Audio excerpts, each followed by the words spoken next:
Ostiralo guztioi motivazio politikoko 21 biktima berria aitortu ditu Nafarroako gobernuak. Espainiako poliziak, guardia zibilak eta ertzaintzak torturatu zituzten 1980tik 2011 bitarte.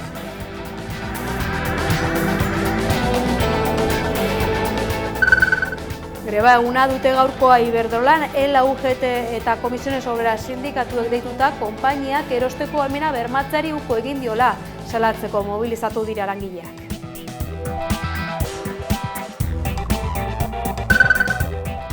Zesta puntan Euskal Selekzioak Espainia gaira ditu du. Beraz, Euskal Selekzioak Nazioen Ligako finala jokatuko du Frantziakoaren aurka.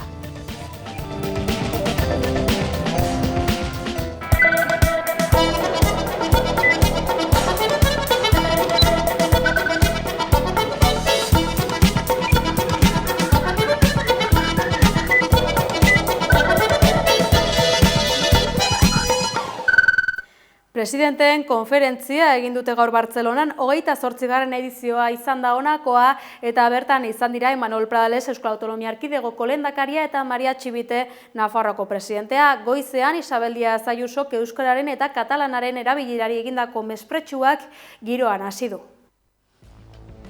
28. presidenteen konferentzia gauzatu dute Bartzelonan. Bertan, 16 gai aztertu dira, besteak beste, etxebizitza, migrazioa eta erkidegoen finantziazioa. Pedro Sánchezen gobernuaren eta PPren arteko tirabira politiko eta akusazioen artean eginda bilera. 20 eserlekuk osatu dute konferentzia eta horietatik 15 PPkoak izan dira, gainera, hizkuntzako ofizialak erabiltzea baimendu den lehen aldia izan da. Testu inguru nasean kokatzen den bilera da beraz, eta horren adibide Isabel Díaz Ayuso, Madrilgo Erkidegoko presidente biltzarraren maitik altxa eta bileratik alde egin izana. Imanol Pradales Euskal Autonomia Erkidegoko lehendakariak foro multilateral horretan dauden gainerako agintariei euskaraz hitz egin bitartean gertatu da hori. Kanpoan itxarondu Ayusok Pradalesek hitzartzea amaitu arte eta ostean berriz sartu da barrura.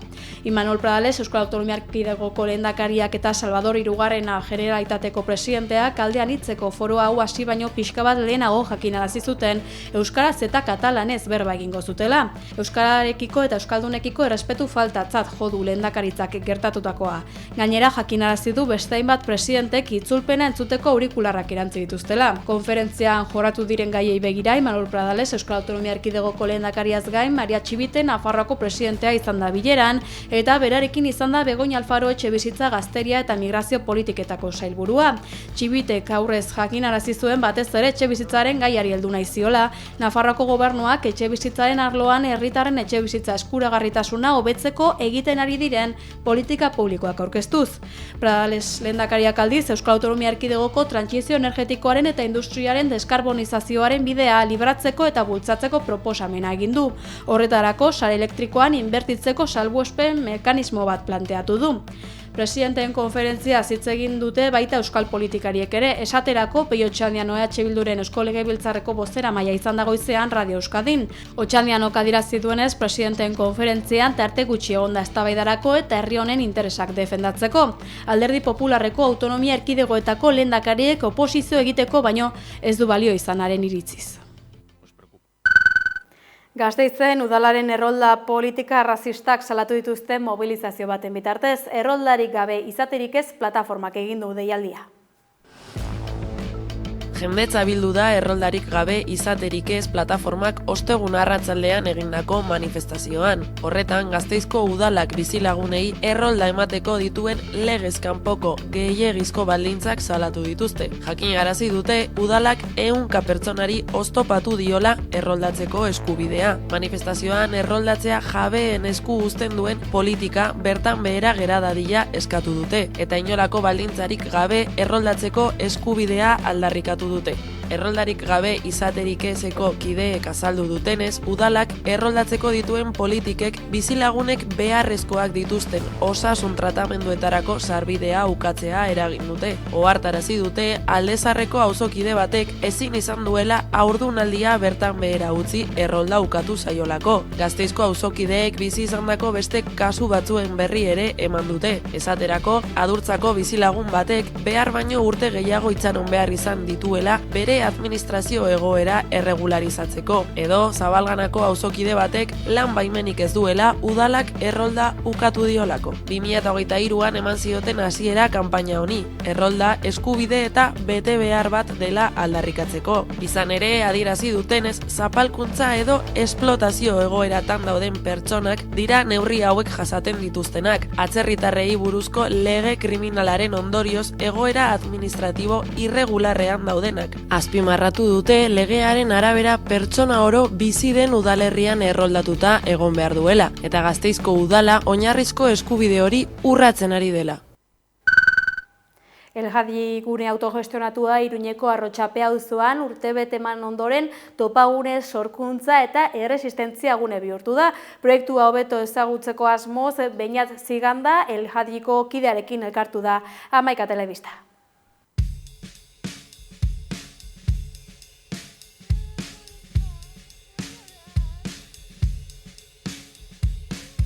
Iruñeko Arrotxape auzoan espazio desberdin autogestionatu eta komunitario bat hasi da azken urtean. Elhadi du izena eta lehen urteurrena bete berri du. Proiektu hori hobeto ezagutzeko Beñatekin hitz egin dugu, Elhadiko kidearekin. Proiektuaren sorrerara eraman gaitu Beñatek eta bere berezitasunak kontatu dizkigu. Elhadi premia partekatu bati erantzuteko sortu zen. Leku propio ireki eta libre bat eraikitzea, proiektu kulturalak, politikoak eta sozialak garatzeko, erakundeen eta enpresen menpegon gabe. 2024ko maiatzaren lehenean inauguratu zuten eta ia 60 pertsonek espazioa mantendu dute. Arrotxape auzoa beti mugimendu asko eduki duela, mugimendu politiko asko izan duela, eta berez jai batzordea eta txotna batzordea Matesan zeukan bajeratik botatzen zituzten, eta problema horri aurre egiteko sartu ginen ona eta bi funtzio berezi edukiko zuen espazio honek.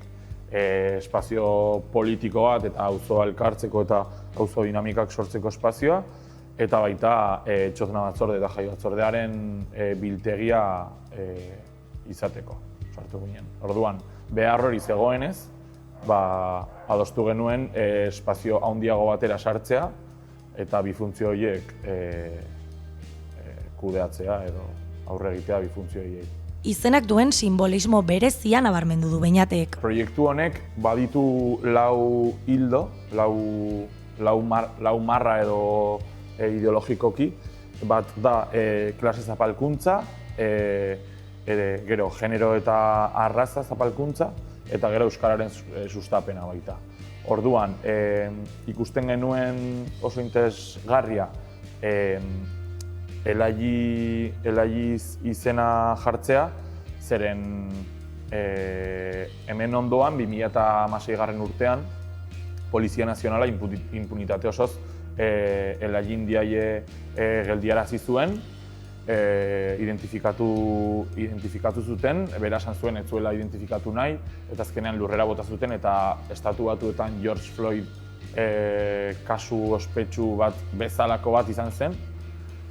Eta hori, bota ziren Polizia Nazional batzuk bere gainean, asfixiatu zuten azkenean eta txintxillan erail zuten. Orduan, lau marra horietako edo hildo politiko horietako bat asko baita lantzeko eta komunitate senegaldarrarekin baita binkulu bat sortzeko eta beraiekin hitz eginda jarri izendatu genuen espazio hau, erabaki genuen Elhadi deitzea. Gunearen talde motorra 10 kidek osatzen dute. Hala ere, auzotarren parte hartzea geroz eta handiagoa dela aipatu du Beñatek. 5 proiektu nagusi egiten dituzte. Izango zen tienda gratis hilabete bakoitzaren azkenengo igandean egiten da. Kapitalismoaren logikatik ateratzeko alternatiba moduan, zeren pentsatzen dugu gure etxean, eta jende pila bat daukagula kriston arropa pila etxean, eta sistema dagoela sortua behin eta berriz erosteko, eta planteatzen duguna guk da, zu soberan daukazun arropa kolektibizatzea eta behar duen edo nahi duen jendea nahi duena hartzea. Horrela ateratzen zara logika kapitalista horretatik eta beste ekonomia edo beste moduak jartzen dituzu praktikan. Hori bat, gero bestea jantoki solidarioa, asteartero 60 pertsona inguru datoz bazkaltzera, errekurtso ekonomiko eskaz dituztenak, normalean, eta oso ongi funtzionatzen ari du, zeren poliki lortzen ari gara antolakuntzaren kultura sustatzea beraiengan.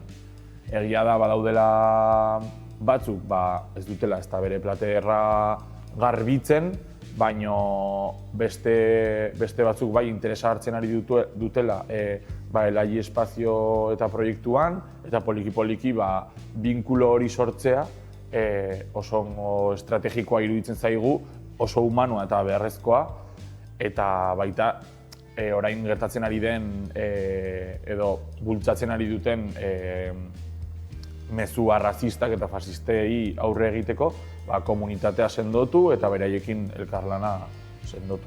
Palestra izango zen herri gimnasio moduko bat, izango zela autodefentsa sustatzeko, oso ongi funtzionatzen ari du, egia esan.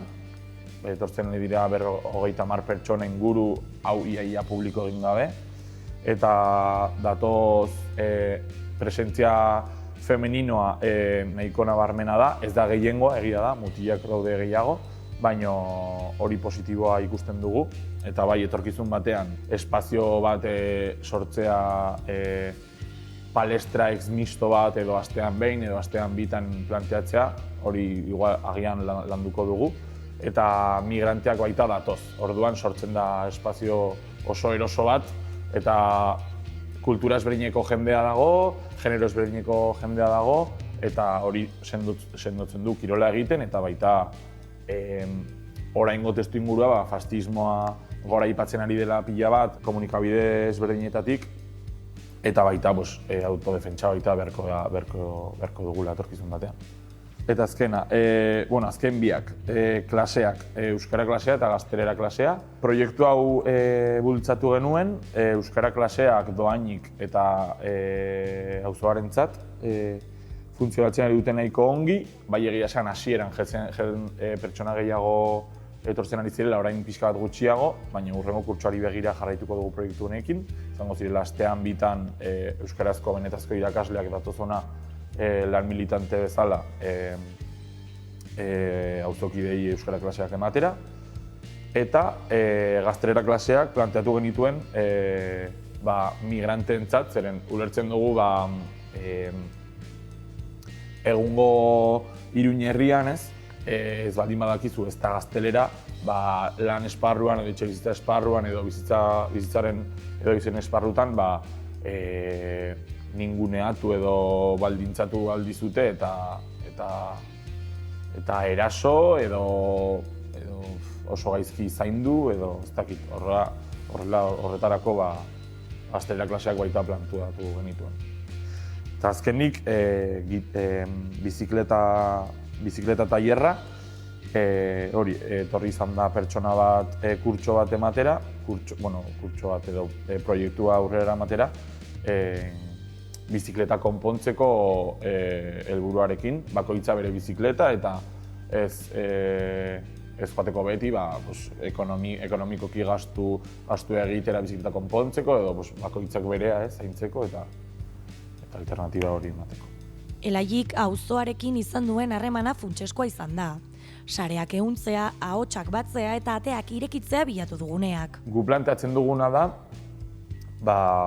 izatea zentro de operaciones moduko bat, edo proiektuak aurrera eramateko zentro bat. Horretarako auzokideak hurbiltzen dira, proiektuetan parte hartzen dute, eta sistema honi alternatiba batzuk eskaintzeko, benetazko alternatibak eskaintzeko, nola laborategi bat izatea, Eta referentzialitate gehiago nahi dugu izan auzoan, baina bai poliki lortzen ari garela auzoan eta Iruña herria mailan. Lehen urteurrenaren ospakizunean asteosoko egitaraua prestatu zuten. Begi honez baloratu dukideak lehen urtea. Positiboa, nahiko positiboa. Poliki, militante berriak antolakuntzaren kulturan sartzen ari dira poliki, eta gero migranteekin baita harreman gehiago daukagu, eta horietako batzuk baita hartzen ari dute arduradun rol bat, orduan hori oso eraginkorra da guztiontzat. Bai, batzutan pentsatzen dudala, igual ditugula gauza gehiegi, igual proiektuak, lan asko, tal, beharko dugu igual jende gehiago, baina bueno, hori denbora pasa hala, uste dugu auzoko jendea baita poliki-poliki hurbiltzen joango da, urte honetan joan izan den bezala, eta indar gehiago lortzea. Errotxape auzoak horrelako guneak mantentzeko duen potentziala goraipatu du kideak. Hurbilean ez dakit, baina bai gustatuko litzaigukela sare komunitario bat egitea auzoan, eta auzo antolakuntzaren bidez askoz gehiago sortzea, ez? Hau bakarrik, hau izan da hasiera bakarrik, ez da, hasi gara ikuspuntu honekin, baina bai ikusten dugula Errotxapea daukala potentzialitate asko sortzeko alternatiba oso potenteak eta eraginkorrak auzokideentzat. Urteetan zehar horrelako guneak mantentzeko formakuntza ezinbestekotzat jo du Beñatek. Horretarako ezinbestekoa da formakuntza. Zeren formakuntzaren bidez bai planteatzen dizula egiten ditugun gauzak planteatzea estrategia baten barnean eta perspektiba batekin, ez? Orain palestra edo jantokia daukagu, baina 5 urteri begira nola egongo gara, ez? Nola denok helmuga berdinera joatea. Hori oso garrantzitsua da. Zeren zentzua ematen dio egiten diogunari eta askoz politagoa bihurtzen du.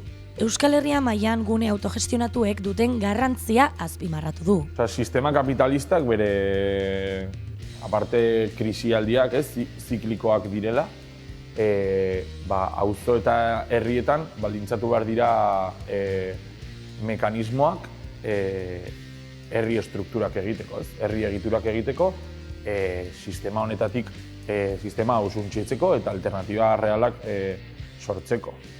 Gu Errotxapean gaude, baina Bilbo aldean Txarraska gaztetxea dago, Sastraka eta beste batzuk, gero Iruña herrian dago Matalaz, dago Mendiorriko gazte mugimendua, Arrosadian baita ziurrenik sortuko dutela hau bezalako beste toki bat. Orduan, logika horretan, auzo eta herri bakoitzean herri egiturak sortzea, kontraboterea eskuratzeko.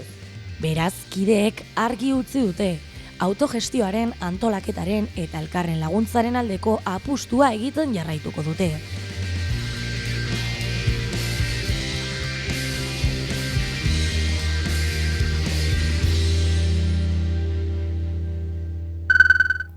Arrea jatetxea Arabako mendialdean kanpezun kokatuta dagoen goi sukaldaritzako jatetxea da. Edorta Lamo bertako sukaldariarekin elkartu gara. Arrea jatetxea Arabako mendialdean kanpezun kokatuta dagoen goi sukaldaritzako jatetxea da. Edorta Lamo da bertako sukaldari burua, kanpezuarra jaiotzez. Eskualdeko historia eta ekoizleak sakon aztertu ditu jatetxeak Arabako mendialdeak duen zer izana eskain dezan. Arrea nik uste jatetxe baino pixka gehiago dela, edo jatetxe ezberdina dela, nik uste edo hori pentsatu nahi dut.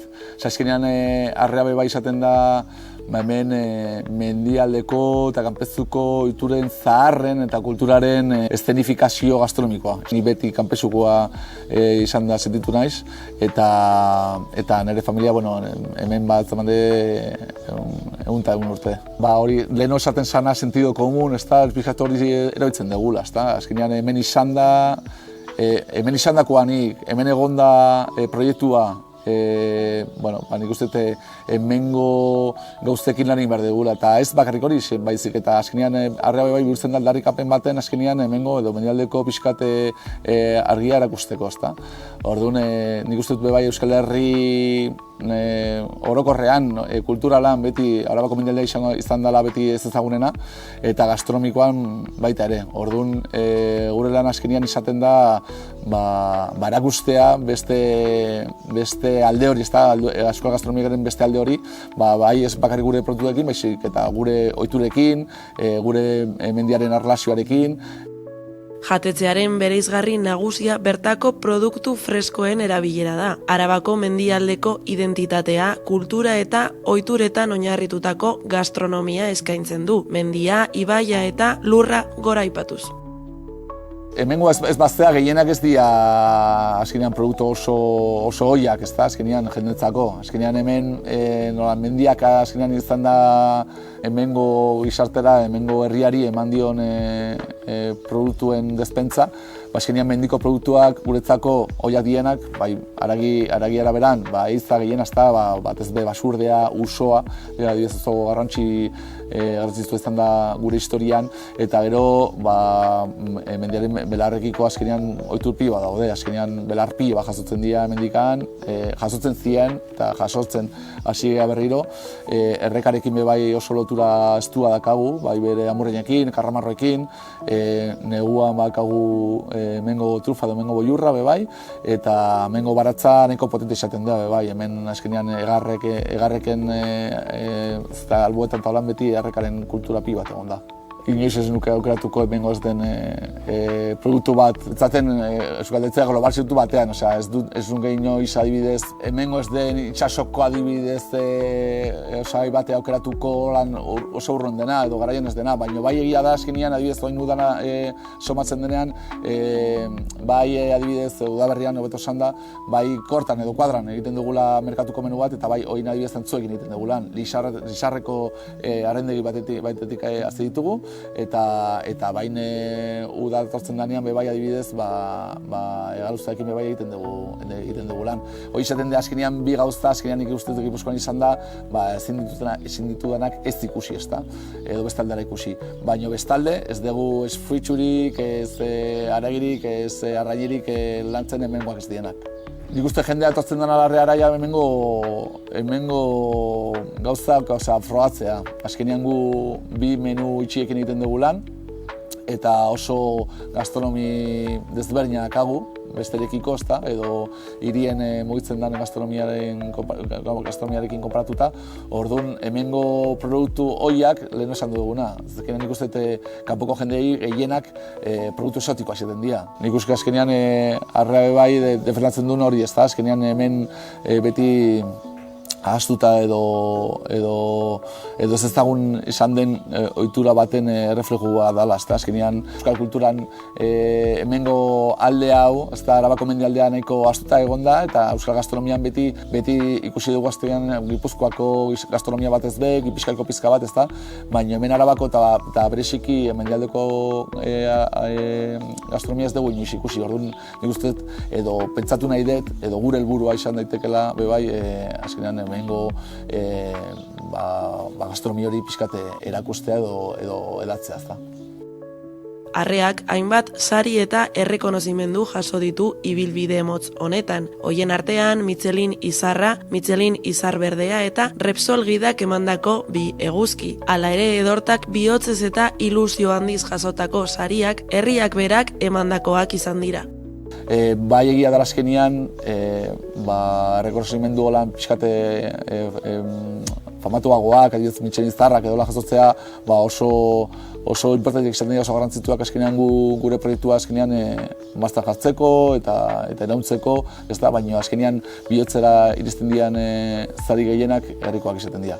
Azkenean, herri batean gabiltza eta nik herriarena izan da, akitzen dan azkenean herriaren gauza horrenak, ez pilo dauden, bestean ez nintzen inoiz etorriko, eta badaude beste gauzak ez dira nonak, ez da. Orduan, horretan bai jolasten dugu. Nik uste dut azkenean oso harrera ona dakagu, oso relazio positiboa dakagu, beti harrea izan du helburu bai hemengo jendeekin lan itxea, hemengo jendeentzako izatea leku ireki bat izatea, eta momentuz hori ari gara erosten. Gure helburuan azkenean hemengo hemengo kulturak eta mendaldeko kultura pixkate edatzen jarraitzea, proiektu sendoagoa bihurtzea, eta hemengo bai nire semen etorkizuna zendotu, eta ez bakarrik nirea, baiz eta bizilaguneko seme-alaben etorkizuna bai zendotzera laguntzea.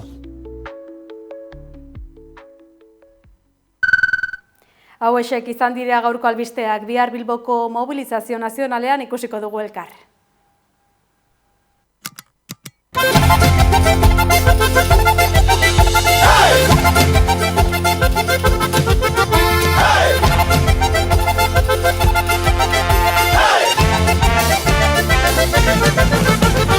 Imaginatu peña bat, Pirinio artean, Joaldunak herriz herri, Kantauriko partean, Marija y Almadian, Zeledon horipean, Imagina kuadrilla bat, herri libre batean.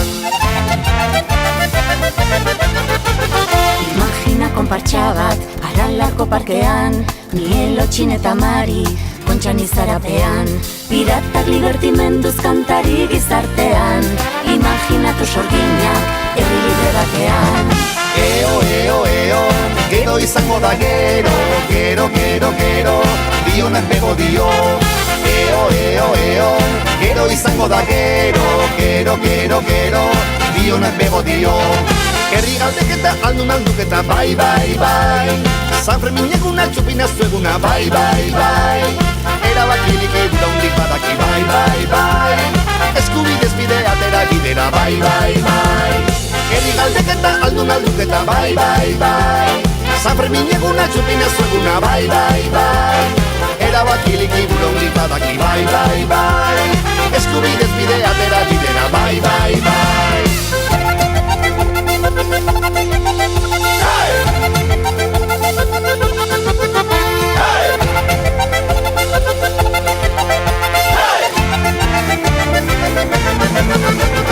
Imaginatu herri bat, asna zati batean, buru jabe eta aske, Europako batean, maskara eta erraldoia dantzan gizakatean, imagina gure esku, dago laba batean.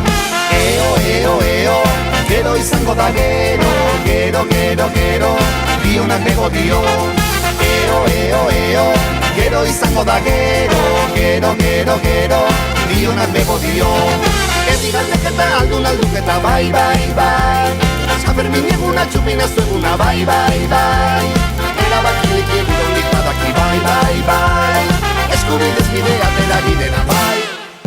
Bizi gaituen lurra eskualerria da, sortzen gaituen hitza mendetan eskuara, eskudenak bidean elkartzen bagara, libre ginenak berriz libre izango gara, eskudenak bidean elkartzen bagara, libre ginenak berriz libre izango gara. Eo, gero izango da gero, dionak bego dio. Eo, gero izango da gero, dionak bego dio. Eo, gero izango da gero, dionak bego dio. Eo, gero izango da gero.